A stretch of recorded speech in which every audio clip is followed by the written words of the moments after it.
Today we'll discuss regarding unlawful and void agreements under Indian Contract Act of 1872. So, Section 23, Section 24, Section 25, Section 26, 27, 28, 29 and Section 30, which deal with this provision regarding unlawful and void agreements. So, regarding unlawful agreements, such agreements which would be declared as unlawful or which are forbidden by law, or if the agreement defeats the provisions of any law in operating in the land. And number 3, if that agreement is fraudulent in nature. And number 4, if it involves or implies any injury to any person or property of another. So also, the next one is that if any agreement is made which is immoral in nature. And the last one, that is regarding any agreement is made opposed to public policy. So, under the last one regarding opposed to public policy, there are 10 fundamental instances which are falling under opposed to public policy. So, any agreement made regarding trading with enemy, number 1.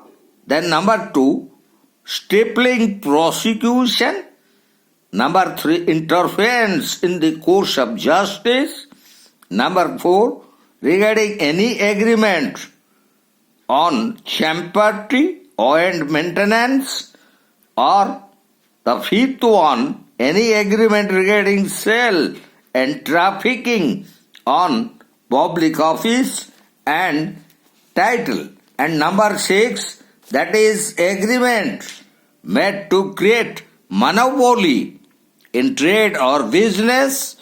And number 7, any agreement made such as marriage, brokerage agreement.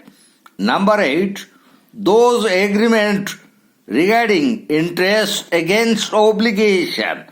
And number 9, agreement lawful in one part and unlawful in another part. And number 10, that is agreement of payment of less salary. So these above 10 kinds of agreements are opposed to public policy.